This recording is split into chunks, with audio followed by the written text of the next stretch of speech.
አሰላሙ አለይኩም ወራህመቱላሂ ወበረካቱሁ። እንዲሁም ክርስቲያን ወገኖች ሰላም ብያለሁ። ውዶች በያላችሁበት ሰላማችሁ በዘት ተረፍረፍ ይበልኝ። እንዲህ ናችሁ ቅመሞች? እናንተ የሰው መጨረሻ እናንተ ቢቆም ሰዎች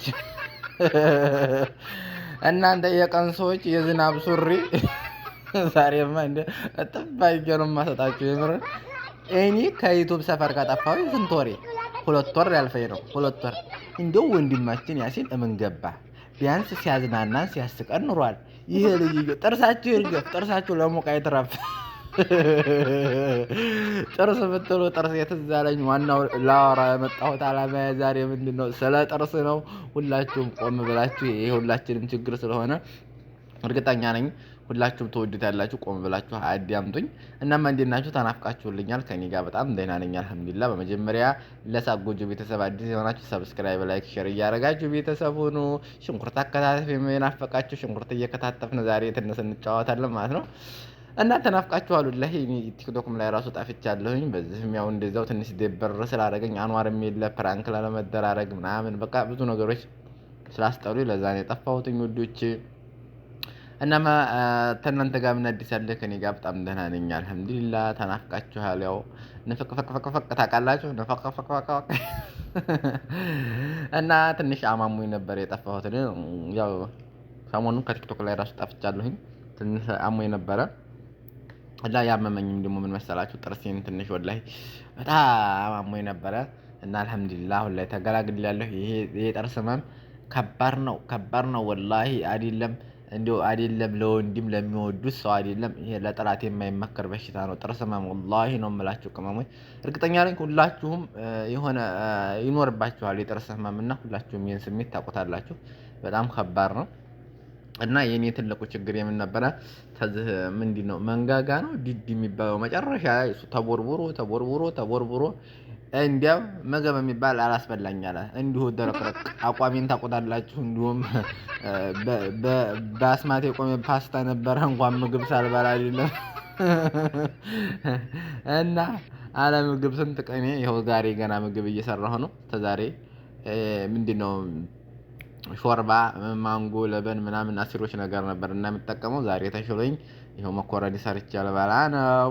እና ቅመሞችዬ ጥርሴን አልሐምዱሊላህ አሁን ተሽሎኛል። ለዛውም ሐኪም ቤት እጄ የኔ ምን አለ መሰላችሁ ላሳያችሁ ቅመሞችዬ። እንግዲህ ተመልከቱ ተቦርቡሮ የወጣ ጥርስ ይሄ እንግዲህ ከላይ ያለው አልቆ ወደ ታች ስጋ ውስጥ የቀረው ነበርና በቃ እንዲሁ አይወጣም ተስቦ ስለማይወጣ አመልያ ተደርገህ ነው የሚወጣው ምናምን ነገር አሉኝ። ከዛ አመልያ አይደረግም ብዬ ፈራሁኝ። እንደገና ግዴታ መደረግ አለበት የሚያመህ ምናምን ነገር ሲሉኝ ይሄንን አመልያ ተደርጌ ያጀማ 3 ማደንዘያ እንደው መስት ያዛው ጥርሷ አጠገብ ብነካው አፌን ከፍቼ አብዬ ማለት ብፈልግ ማለት ነው ወላሂ ያልናገር ምን አለ ምሻወሬ ሙክታር ነበርና ስሙ ሙክታር ለማግኘት ብፈልግ ማለት ነው ፈርቼ እኮ ነው። ኩላሊቴን ስጋውት እንጅላችሁ እንደ እናቴ ከዛ 3 ማደንዘያ አፌን ከፈተችና እንዴት መጀመሪያ 3 ማደንዘያ ስቀረቅርብኝ አፌ ብሎ ቀረ። ከዛ የሆነ የምታረገው ነገር ይታየኛል ምናምን ነገር ከዛ መጨረሻ ላይ የሆነ መዶሻዋን ምናምን ትንንሽ የመዶሻዋ ሰብስባ ስመጣ ፈራሁኝና ሙክታር ለማለት ምሻወሩ ማለት አበል ድምጥ የለኝም። እንግዲህ እንዳረጉ አርጉኛ በለሻሹኝ አልኩና ዝም አፌን ከፍቼ እናቴ ገባችብኝ ባልወለድ አንጀቷ ቆረቆረችኝ። የሆነ ትልቅ የኢማራ የሚፈርስ ነው ጋ እንዲህ አልኩኝ በሆዴ። እዛ አንድ ጓደኛ ነበረኝና ለዚህ መዶሻና ካፋ ሰጥቼው እዛ ቢጎረጉረኝ አይሻልም እንዴ አፌን አብይ አልኩኝ። ለማንኛውም ወላሂ እንዴት አድርጋ ማደንዘያው 3 ማደንዘያ ስለወጋችኝ ከዛ ለ3 ሰዓት ያክል መሻወሩ ይዞ ሲሄድ ማለት ነው ምንድነው የምንፈልገው ምናምን ነገር ከተማ ይዘን የምንወጣው ወደ ገጠር ሲለኝ እየጣፍኩ ነው እንደዚህ ማሰሪያ መናገር አልችልም ምናምን ነገር እና በስተመጨረሻ ግልግል አልኩኝ። አሁን ላይ ያው የተሰፋው ብቻ እንደዚህ ተሰፍቷል ምናምን እሱ ምግብ አላስበላኝ ብሎ የተወሰነ ቀን ምግብ ከለከለኝ። አልሐምዱሊላህ አሁን ደህና ነኝ፣ እየተሻለኝ ነው። ያው ትንሽ እየበላሁ ነው። ምን ትንሽ አሁን የምበላው እንት ያላችሁ ይሄን ሰርቼ ስጨርስ እና እናንተም ምንድነው መክራችሁ ነገር ጥርስ ህመም ካለባችሁ እንዲያው እኔ ልግደላችሁ። ጥርስ ህመም ካለባችሁ ወላሂ ሳይጠናባችሁ የከፋ ደረጃ ሳይደርስባችሁ ቶሎ ሄዳችሁ ታከሙ። ቶሎ ሄዳችሁ አስወጡት። እኔ አሁን ለዚህ ለጥርስ ስንት እንደከፈልኩ ታውቃላችሁ? አንድ ጥርስ ለማስወጣት ሺህ ምናምን ብር 500 ብር ብላ በግድ በመከራ ተገጠር ነው የሄድኩት። 150 ብር ሻወር ከፍሌ እንደገና እዛ ሄጄ ጥርሴን በጣም አሞኛል አላስተኛኝ አለ። ከዛ እንዴት አባመልያ ነው የሚወጣው እንጂ አላመልያ ያወጣም አሉኝ። ከዛ ምንም ማድረግ አይቻልም ብዬ እናቴ አፌን ከፍቼ ሰጠሁኝ። እዛው ብሬንም አርጋኝ እዛው ባዶ እጄን ጫ እያልኩ መጣሁላችሁ። እኔ እናንተ እንዲሁ ብቻ አልሐምዱሊላህ። ዋናው የሰው ልጅ ብሩ ሳይሆን ጤና ነው። ወላሂ እዚህ ሀገር ላይ ስደት ላይ ስትኖሩ ደግሞ ከምንም ከማንም በላይ ጤና ይኖራችሁ። ጤና ከሌለ ሀላስ ሁሉም ነገር ባዶ ነው ወላሂ።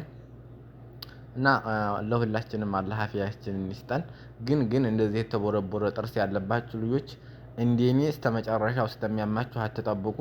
ቅድሚያ ጊዜ ስታችሁ ለራሳችሁ ጊዜ ስታችሁ አስወጡ። እዚህን ደረጃ ያጎቴ ልጅ አለች እና እሱ አሁን 150 ብር ነው ወላሂ ያስወጣችሁ ማለት ነው። ሁለታችንም እሷ ባወጣኝ በ3 ቀኗ የኔም ተወጣ እና የእሷ እንደዚህ እንደኔ ያልጠናባትም በ150 ብር ነው ያስወጣችሁ። እኔ ግን አስባችሁታል? ሺህ ምናምን ብር አንድ ጥርስ ለማስወጣት ሺህ ምናምን ብር። ያው የኔ አመልያ ስለሆነ ነው፣ የእሷ ደግሞ ዝም ብሎ ስለተነቀለላት ነው። እና እዚህን ደረጃ ነው። እዚህን ደረጃ ከሚደርስባችሁ ቅድሚያ ሄዳችሁ አስወጡ ጥርሳችሁን። የሚያማችሁ ቅመሞች ልክ እንዲያጎቴ ልጅ በርካሽ ማለት ነው። አሁን ያጎቴም ልጅ እኔም ጥርሳችንን ገማማ ሆነን ቁጭ ብለናል። እንደው ፊራሳ ጓደኛ ይኖራችሁ። ጓደኛ ምን ብሎ ጥሩ ነው ማለት ነው። እና አልሰማም አልነገርኩትም ነበርና ሰማና በዋትስአፕ መጣና ያጎቴም ልጅ እኔም ጥርሳችንን ማስወጣት ሲሰማ ምን አለ መሰላችሁ? እንዲህ አለ፣ ሰላም አለይኩም ያሲን እንዴት ነህ? ደህና ነህ? አንተም ፋፊ ነው የምትባለው እና ልጅቱ አንተም ፋፊም ጥርሳችሁን አስወጣችኋል ሳር በምን ልግጡ ነው አላለኝ? የተመታ ጓደኛ ሲኖራችሁ በህመማችሁ ሰዓት ራሱ ዘና ያደርጋችኋል። እና የዛን ቀን ወላሂ ላዚም ሽቦ ውስጥ የሚላቀቅ ነው የሳኩት ብዬ አስባችሁታ። ሪከርድ አድርጎ አንድ ሰው አንተና ፋፊ ሳር በምን ልግጡ ነው ጥርሳችሁን አስወጣችሁ ሲሉ። ለማንኛውም ቅመሞችዬ እንግዲህ በኋላ ብቅ እላለሁ። ጤናዬ ተመልሶልኛል አልሐምዱሊላህ። ሁላችንም በያለንበት አላህ ይጠብቀን። ግን እኔ አስቀድሜ የምነግራችሁ ነገር ቅመሞች ለራሳችሁ ጊዜ ስጡ። ጥርሳችሁን እንደዚህ የሚያማችሁ ከሆነ ከፋ ደረጃ ከሚደርስባችሁ እንደኔ ቶሎ በጊዜ መንገድ ላርጋችሁ ጣሉ እላችኋለሁ። ለጥርሳችሁ ብዙ ወጪ ከምታወጡ በትንሽ በ150 ሪያል በ150 ድርሃም ምናምን። እርግጥ ይሄ ብዙ ሰው ላይ ያለ ስለሆነ እና ለራሳችሁ ጊዜ ስጡ። ጊዜ ሰታችሁ ራሳችሁን እንትን በሉ። ለኔም ደግሞ እንዲሻለኝ ዱአ አድርጉልኝ። አሁን እንደዚህ መኮረኒ እንግዲህ የመጀመሪያ ዛሬ ምግብ ስበላ ነው። እስከዛሬ በሙቃሙቅ ነበር ያለሁት። ገንፎ የምታገነፋ እንኳን ሚስት የለኝም። ኧረ አስታፍሩላህ፣ እኔ ገንፎ የሚያገነፋ አልወድም። ሳነው ገንፎ እቃው ነው አውጥቼ ውጭ መወረውራል። እና እንደዚህ አድርጌ መኮረኒን ሰራርቼ በላሁኝ እላችኋለሁ። እና ውዶቼ እወዳችኋለሁ። ጠፍቼ ነበር። ታሁን በኋላ ብቅ እላለሁ በተለያዩ ነገሮች። እወዳችኋለሁ። ሟሟ